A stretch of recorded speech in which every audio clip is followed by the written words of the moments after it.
Bonjour et bienvenue dans Faut pas croire. La Suisse, son 1er août, c'est Bricelet, sa lutte à la culotte. On a tous en nous quelque chose de ces traditions nationales.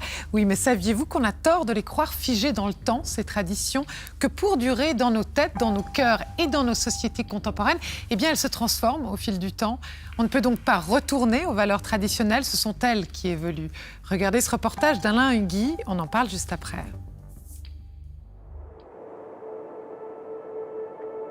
Géante et minérale, la montagne trône avec, à ses pieds, une société humaine dont les codes sont bousculés et dont les certitudes se délitent. Sa nature et les traditions qui y sont rattachées semblent être aujourd'hui reconsidérées. De manière subjective, beaucoup redécouvrent les multiples facettes des valeurs traditionnelles et patrimoniales. Au Tessin, dans le Val Verzasca, on s'active à Coripo. Un projet de réhabilitation imagine bientôt héberger de nouveaux hôtes dans le village. Dans une pièce minuscule, une réunion d'architectes et de maîtres d'œuvre s'active sur les plans de rénovation. Le projet Albergo Diffuso, littéralement hôtel disséminé, propose la transformation d'une partie des maisons d'habitation, ainsi que de l'auberge du village, pour y accueillir un tourisme éco-responsable. Une rénovation qui plonge les architectes dans une autre temporalité. Cette maison a été abandonnée tout d'un coup, on suppose en 1962, car la personne qui habitait est peut-être morte et n'avait plus d'héritier. C'était sûrement une vie très dure qui a déterminé aussi qu'à partir de la moitié du 19e siècle, il y a une forte émigration, surtout en Californie. C'est ça qui a déterminé la régression démographique du village, qui avait presque 300 habitants à la moitié du 19e siècle. Maintenant, ils sont seulement encore 10. Coripo est l'un des plus petits villages de notre pays. Des siècles durant, ses tuiles en ardoise et ses murs en granit ont abrité des familles d'agriculteurs et de bergers. Le village est inscrit aujourd'hui au patrimoine national. On ne va pas changer l'extérieur des maisons. À l'intérieur, on se limite à introduire une cabine pour la toilette et la douche. Tout le reste sera restauré en gardant toutes les caractéristiques architecturales de l'original.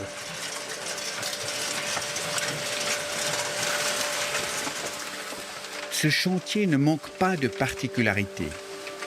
Les problèmes plus gros sont liés à la route d'accès, à la difficulté d'accès avec les transports des matériaux et des personnes. Il y a une place qui est du village qui sert comme place pour tourner les voitures, mais qui sert en même temps comme installation de chantier. Et puis c'est la pente du terrain qui est aussi imposante et qui demande des gros travaux de consolidation et qui permettent de travailler en sécurité.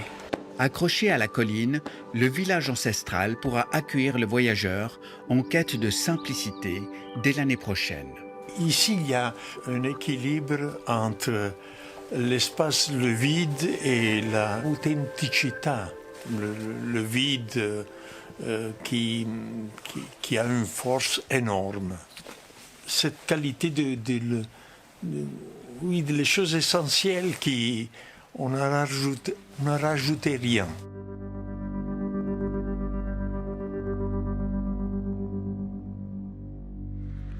Plus loin dans la Valle Maggia, le jeune collectif Swing the World propose une nouvelle perspective visuelle sur la montagne. Après une montée spectaculaire en téléphérique, au sommet d'un chemin pédestre, la vue sur le hameau de Razza est à savourer assis sur une grande balançoire. Une manière de se réapproprier le paysage dans une perspective en mouvement. Mais lorsque l'on parle de valeurs traditionnelles, c'est à l'ombre du Molaison, au pays des Armailles, que ces références s'incarnent parfaitement. Dans son atelier, une couturière travaille à la confection de la tenue traditionnelle, le brodzon, un ouvrage dont la réalisation prend du temps. Il faut vraiment compter une trentaine d'heures, 30-35, y compris la broderie. Moi, je fonctionne vraiment avec les prototypes. J'en ai un de chaque taille qu'on essaye. Ensuite, comme ça, je fais vraiment du sur-mesure. Le bredson et Dzakillon sont vraiment des costumes traditionnels fribourgeois. L'homme qui porte le bredson, le complet d'Armailly en fait. La veste et pantalon avec la chemise blanche ou la chemise Edelweiss bleue. Et le Dzakillon que porte vraiment la femme avec la blouse blanche, une robe en coton et le tablier en coton avec la garniture du filet ou du fichu. On a vraiment une très large palette dans notre clientèle, que ce soit des jeunes. Les plus anciens, les barbus de la Gruyère viennent également, mais les jeunes, vraiment les jeunes reviennent aux traditions. Ils ont envie de retrouver leurs sources, je pense leurs racines, afin de s'identifier à vraiment une région. La tradition comme héritage de valeurs sociétales liées à ce sommet cher au cœur des Armailly. Là encore, c'est une transmission de sens et de culture qui se perpétue. À Sainte-Croix, au pays des mécaniques, on trouve aussi une part de cet état d'esprit fort lié à la tradition, une des composantes qui fait le caractère des gens du lieu.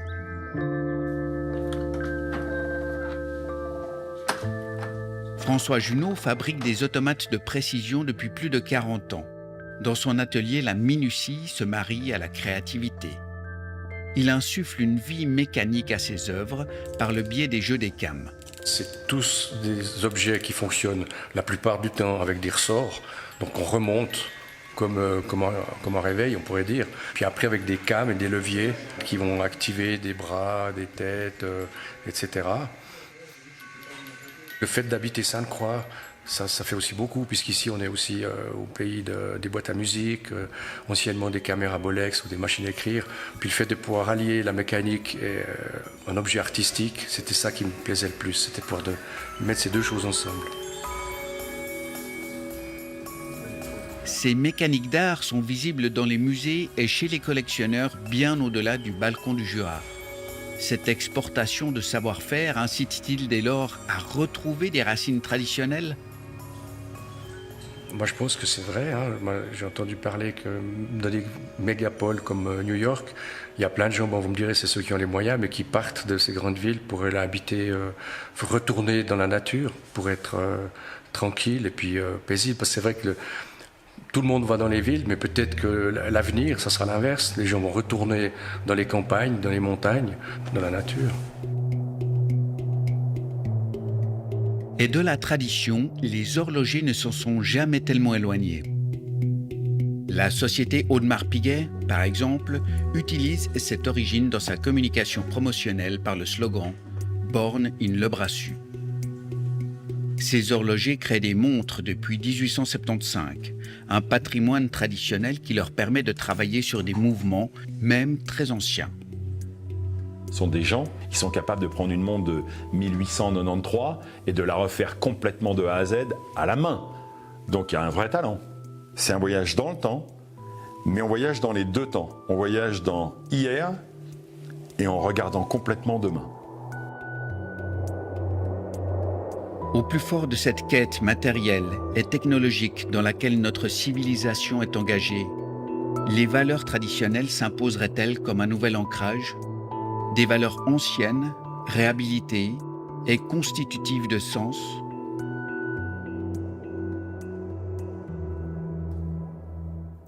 Bonjour Isabelle Rabou. Bonjour. Merci beaucoup d'être avec nous. Vous êtes ethnologue et vous êtes directrice du musée gruyérien, le musée d'art et d'histoire de la Gruyère qui se trouve à Bulle. Alors on vient d'entendre dans le reportage ces mots, tradition, patrimoine, passé, présent. Est-ce que ça veut dire au fond que la tradition est toujours reliée au présent et au passé en même temps ? Alors la tradition, c'est, je dirais, un phénomène d'aujourd'hui. C'est quelque chose dont on prend connaissance aujourd'hui, que l'on cultive aujourd'hui, mais comme vous le dites bien, qui nous relie, et à la fin du reportage, il y avait cette idée du temps, qui nous relie à un temps plus long, parce qu'on a besoin de notre vie d'être aussi relié à un temps plus long, le temps de ceux qui nous ont précédés et peut-être le temps de ceux qui vont nous succéder. Pour être un maillon dans cette chaîne-là, c'est quelque chose qui nous aide à vivre aujourd'hui. Et on cultive des éléments que l'on hérite, c'est le patrimoine dont on a hérité, on choisit, on n'hérite pas de tout, on ne veut pas tout garder non plus, on choisit des choses que l'on cultive. À l'exemple de cette couturière qui dit aujourd'hui, beaucoup de jeunes ont envie de se faire un costume traditionnel, même si cette tradition, elle n'a pas plus d'1 siècle d'existence. On le connaît très bien ici au musée où on en a fait l'histoire. Eh bien, c'est quelque chose qui inscrit la personne dans le temps. Et à 20 ans, de demander un bredon d'Armailly pour son anniversaire, c'est une façon de rendre hommage à ceux qui ont précédé et de se mettre dans une durée plus longue. Et je crois qu'aujourd'hui, c'est quelque chose dont on a infiniment besoin. Bonjour Marc Aymon. Bonjour. Merci beaucoup d'être avec nous. Alors, j'ai presque pas besoin de vous présenter, mais je vais quand même le dire, vous êtes chanteur, on le remarque, parce que vous avez une guitare à côté de vous et parce que vous allez nous chanter une chanson à la fin de cette interview. Et dans le patrimoine, eh bien, vous avez passablement pioché. Alors, j'ai avec moi votre livre, album, Au bel été, qui est sorti en 2017, mais aussi pour le projet Glaneur. Vous êtes allé chercher comme ça dans le patrimoine, dans des chansons traditionnelles. Qu'est-ce qui vous a poussé, vous, à vous intéresser à ce matériau-là ? C'est assez fou parce que normalement je devais partir jouer avec un musicien en Afrique et puis tout à coup on me fait découvrir une chanson qui s'appelle La Délaissée de 1900 et quelques. Je la trouve sublime et après on me dit que c'est une chanson du patrimoine suisse et je la trouve belle, j'ai envie de la chanter, je la trouve très universelle et je la chante au concert et les réactions sont très fortes. Je sens un projet très aventureux, je vois que les gens sont surpris eux-mêmes de voir qu'ils peuvent grâce à cette chanson tirer au clair leur rapport avec ce patrimoine et on m'offre un petit recueil de 1929 rempli de chansons. J'y trouve des histoires humaines et j'ai envie de les chanter et j'ai envie de chanter pour ceux qui ont chanté pour moi. Donc c'était surprenant aussi. Après peut-être que dans un parcours de chanteur, à un moment donné, vers la trentaine, on a envie de raconter un peu d'où on vient pour pouvoir le faire sur scène. Et puis voilà, il y a eu beaucoup de voyages à l'extérieur. Et puis revenir un peu à son jardin qui en fait a permis un nombre incroyable de voyages, quoi. Faire du neuf avec du vieux, c'est assez suisse, Marc Aymon. Il y a aussi le rôle de votre maman dans cette histoire. Racontez-nous. C'est vrai que ma maman est tombée malade et je voulais lui faire plaisir en lui chantant des chansons de son enfance. Et juste avant de s'en aller au ciel, elle m'a dit « Il est très bien ton nouveau projet ». Et donc, je l'ai fait aussi pour elle, en fait, et pour les générations futures. Voilà, c'est des chansons qu'on me chantait, que je vais chanter, tout en les mélangeant à d'autres chansons et à des couleurs. Et j'ai ces souvenirs d'aller au Liban et de voir le lycée français au Liban qui chantait ces chansons d'Au bel été, et puis on mélangeait ça à leur propre chant. Enfin, voilà, ça mettait en lumière la curiosité. Isabelle Rabou, on entend les mots mélange dans la bouche de Marc Aymon. Est-ce qu'il n'est pas la preuve vivante que le patrimoine a besoin de s'adapter pour survivre ? Alors, il s'adapte. Je pense que le mot mélange peut être affiné parce qu'en fait, c'est une réinterprétation. C'est chaque fois l'artiste qui va remettre quelque chose dans ce patrimoine, qui va mettre de sa personnalité, de la capacité qu'il a aussi de sentir l'émotion des gens d'aujourd'hui et de leur redonner cet élément-là, tout en y mettant une qualité contemporaine, une façon d'écrire la musique et de la porter qui est d'aujourd'hui. Et c'est cette façon de le retravailler qui va permettre à ce patrimoine d'aller plus loin. Le patrimoine, c'est souvent un peu comme un millefeuille. Il y a des couches qui s'empilent. Alors des fois, on descend avec la cuillère tout au fond pour avoir ce qui vient du fond, mais c'est aussi le glaçage dessus qui est la partie la plus douce. Donc c'est la couche d'aujourd'hui qui est la plus délicieuse, même si elle repose sur tout ce qui vient des années précédentes. Marc Aymon, est-ce que chez vous, il y avait, dès l'origine de ce projet qui s'est presque imposé à vous, il y avait cette idée-là de transmettre, l'idée de transmission qui était présente, de relier comme ça les gens? Je crois que je n'ai pas été jusque-là, mais ça s'est tellement emballé et j'ai vu que les gens avaient envie de rechanter ensemble. Et c'est en allant sur place, en allant à l'étranger aussi, que je voyais que tout à coup, on levait la main dans la salle et qu'il y avait quelqu'un au Kenya qui me disait je veux maintenant te faire écouter les chansons de mon grand-père qui écrivait les chansons. Et du coup, il me transmettait quelque chose, on se transmettait un amour et l'idée de s'intéresser à ce qu'il y a eu avant pour savoir ce qu'on vit et puis savoir comment on peut s'adopter à la suite, mais pas vraiment d'objectif. J'étais un peu pris par... puis ça ne s'est pas passé comme prévu. Voilà. Les émotions, est-ce qu'on peut dire que finalement on peut imaginer que nos grands-mamans ont ressenti les mêmes émotions que nous quand on écoute ces chansons-là? Je crois que l'émotion commune qu'on ressent, c'est celle d'avoir quelqu'un qui chante pour nous et de chanter pour quelqu'un. C'est ça, c'est de chanter ensemble. Donc le patrimoine, ce qu'il a de bien, c'est que voilà, c'est des chansons qui ont traversé les âges, donc qui vont réveiller la mémoire, faire des clins d'œil à la mémoire de ceux qui ne sont plus là, et avec lesquels on les retrouve un peu en chantant ces chansons, on les voit nous les chanter. Alors on pourra dire à notre enfant, c'est une chanson que ta grand-maman me chantait, et donc on se rejoint un peu dans cette intimité, cette émotion universelle. Isabelle Rabou, il y a l'idée du choix. Vous le disiez, finalement, la tradition, c'est le résultat d'un choix. Mais alors, qu'est-ce que c'est les critères d'un choix comme ça? Comment on choisit? Mais je crois qu'on choisit ensemble, collectivement, ce qui fait résonance, ce qui nous permet, aujourd'hui on parle de valeurs emblématiques, ce qui nous permet de nous reconnaître et de dire, ça c'est nous, ça c'est ce qui nous permet d'être ensemble. Et voilà, alors on a des choses qui nous plaisent moins et des choses qui nous plaisent plus dans le passé, parce qu'on l'a vu aussi dans ce reportage au niveau architecture, eh bien, il y a des bâtiments, il y a un regard sur l'ensemble, il y a des formes qu'on a envie de préserver dans ce très beau village. Puis en même temps, on a quand même envie d'avoir le confort moderne, une salle de bain et peut-être un robinet qui coule. Donc on trie toujours aussi dans le passé et on n'est pas prêt à retourner à la lessive à la fontaine. Marc Hémon, cette continuité-là dont on parle, est-ce que finalement il y a quelque chose de rassurant? Vous avez trouvé quelque chose de rassurant? Ah non, alors moi je me suis dit, mais pourquoi tu fais ça? J'avais des a priori parce que Pourquoi des a priori? Parce que j'avais l'impression que ça pouvait être. Enfin, surtout les gens me disaient, mais attends, ça va être poussiéreux, qu'est-ce que tu fais?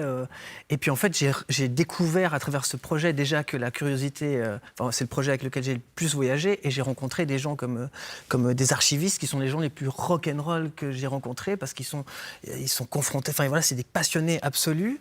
Donc, je ne sais plus quelle était la question. Mais... Non, la question c'est est-ce que vous trouvez il y a quelque chose finalement de rassurant dans piocher comme ça dans le passé pour l'adapter à première vue, l'avenir. mais c'est un peu risqué. C'est un peu risqué quand même. Après, ce projet, ce qui est bien, pourquoi c'est risqué, Isabelle Rabou? C'est risqué parce qu'on touche à ce qui a ému les gens.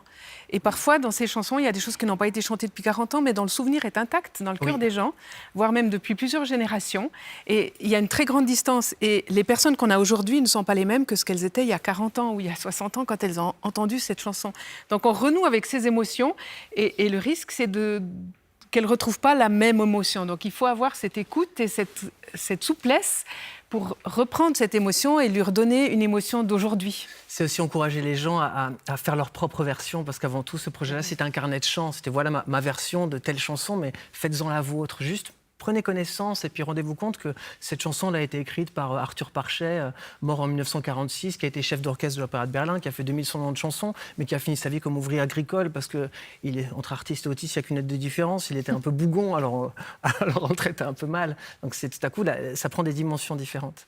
Mais il n'y avait pas dans cette peur, chez vous, Marc Hémon, l'idée peut-être d'être assimilé à des choses d'extrême droite, à un nationalisme exacerbé qui peut-être est mis en lien avec la tradition trop souvent? Bon, ce qui est très bien, c'est que 2 mois après la sortie, on est parti faire le tour du monde pour le présenter. Donc très vite, les barrières n'existaient plus.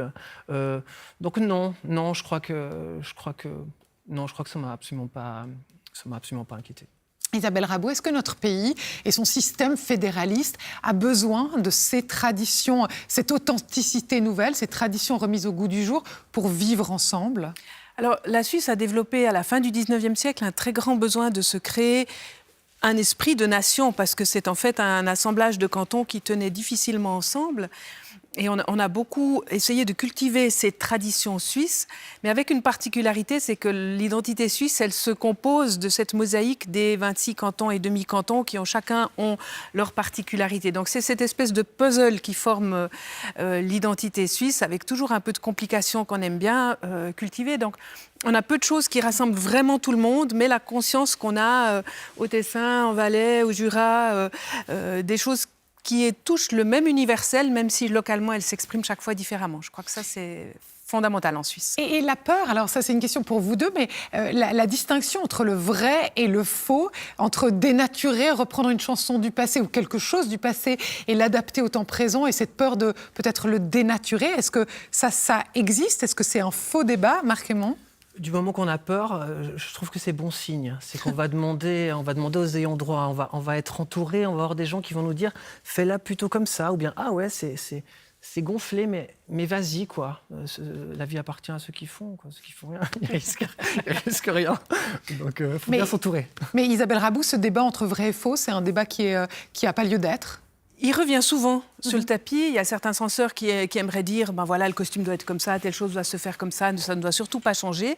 Ils sont dans l'illusion que les choses ne changent pas, parce que même quand on a l'impression qu'elles ne changent pas, elles changent imperceptiblement. Et en tant que chercheur, on le remarque vraiment dès qu'on se penche dessus. Et puis, d'autre part, je crois que c'est, comme l'a dit Marc, c'est une question de respect des personnes qui sont là derrière, de ce que ça représente pour elles et de ce que ça peut représenter aujourd'hui. Et c'est pour ça que la tradition, c'est aussi toujours un choix, parce qu'il y a aussi certaines choses sur lesquelles on va peut-être pas insister aujourd'hui parce qu'elles nous intéressent moins ou parce qu'elles résonnent différemment. Même dans les chansons, il y a des chansons dont les textes aujourd'hui ne seraient plus supportables, qui se chantaient dans les années 20-30, il y en a des tas dans des carnets, etc. Et voilà, mais on peut tourner la page et en choisir d'autres. C'est comme dans un livre de cuisine où vous ne faites jamais toutes les recettes, vous faites celles que vous préférez.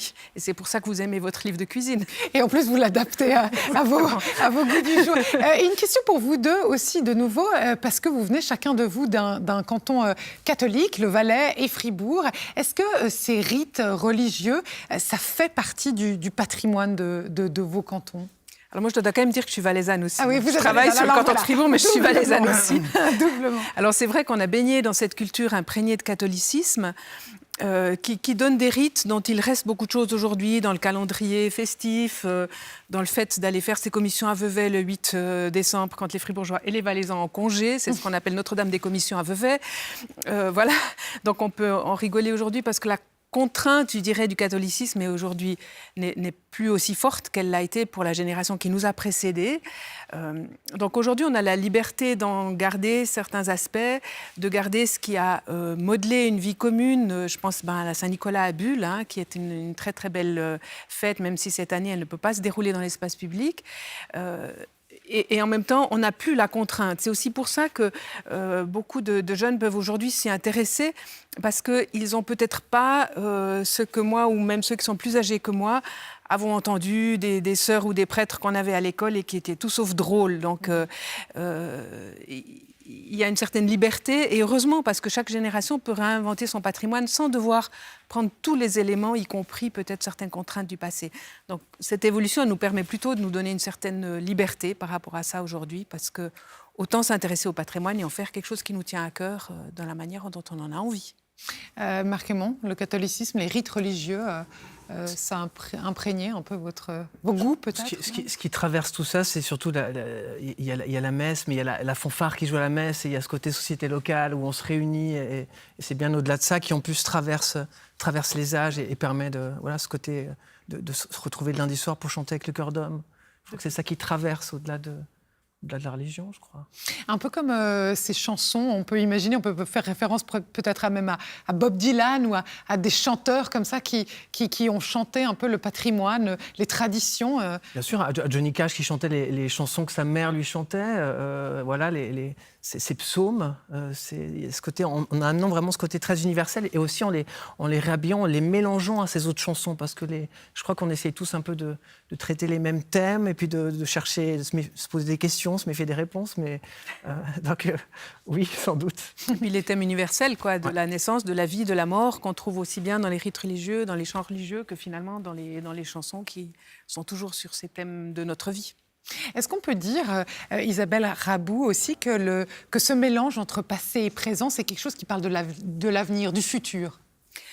Oui, parce que ça nous donne un socle pour aller vers le futur, évidemment, parce que ça nous permet de savoir qui on est, ça nous permet d'avoir aussi une certaine confiance en soi pour aller au-devant de changements et se dire que les changements de société qu'on vit maintenant, dont on se demande si certaines choses vont perdurer dans les changements de certaines habitudes, on voit que dans les générations précédentes, il y a aussi eu des changements très importants. Et puis que les choses ont pu reprendre et que les gens ont pu garder une manière d'être soi et d'être soi ensemble et de faire société ensemble. Et c'est à ça que servent les traditions. Et pour ça, elles sont très importantes pour notre futur, oui. L'idée aussi d'inscrire au patrimoine mondial immatériel, patrimoine immatériel mondial de l'UNESCO, des traditions comme le rang des vaches ou la typographie suisse, c'est aussi quelque chose qui peut servir à la Suisse pour l'avenir. Alors c'est la saison d'alpage qui est maintenant sur la rampe de lancement pour peut-être obtenir cette inscription, le but c'est de s'inscrire dans un réseau mondial de respect des identités, des traditions, des pratiques, d'échange. Et le but de l'UNESCO là derrière, c'est de favoriser la paix par la culture, la connaissance, l'éducation. Et je crois qu'il faut se souvenir de ce but-là au moment où les relations internationales sont des fois plus que fragiles. Au moins, par ce biais-là, il y a des gens qui peuvent se parler et c'est ce qui est important. Alors, Marc et moi, on a vu des appareils, un micro s'installer. Vous allez nous chanter une chanson pour notre plus grand plaisir. Quel est son titre et quelle est la petite histoire derrière la chanson? Alors, c'est une chanson qui s'appelle L'Esquif. C'était un poème d'une jeune poétesse décédée en 1882, à l'âge de 21 ans, d'une grippe, qui s'appelle Alice de Chambrier. Et quand les textes sont beaux, la guitare ne fait que suivre, donc c'est devenu une chanson.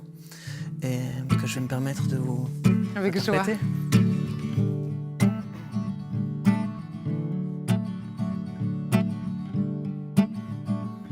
Tout passe, tout s'enfuit, tout s'abîme dans l'ombre. Chaque homme est un esquif qui navigue et qui sombre sur l'océan. L'océan. Quand les clartés du ciel soudain se sont éteintes, ils se sont entraînés par la suprême étreinte dans le néant. Le néant. Détaché quelques jours d'une rive inconnue, il avance d'abord, rapide sous la nuit qui s'épaissit. Et tout joyeux bondit sur l'eau claire et profonde, sans penser au danger, et sans penser que l'onde s'enflait grossit.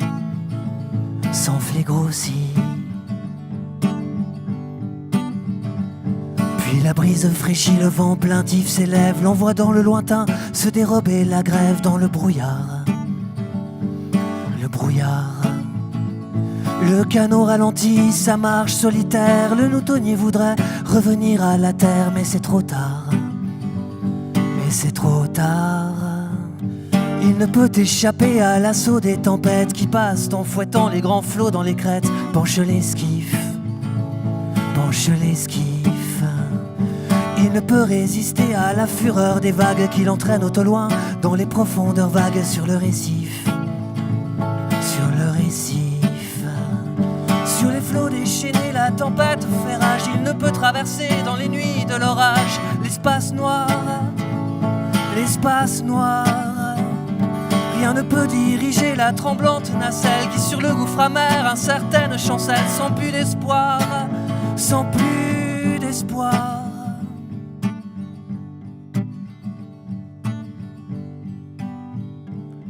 Mais alors dans le ciel couvert d'un triste voile apparaît brusquement la lueur d'une étoile au rayon d'or. Comme un phare lointain sur l'invisible rive, sans feu permet enfin à la barque craintive d'atteindre au port.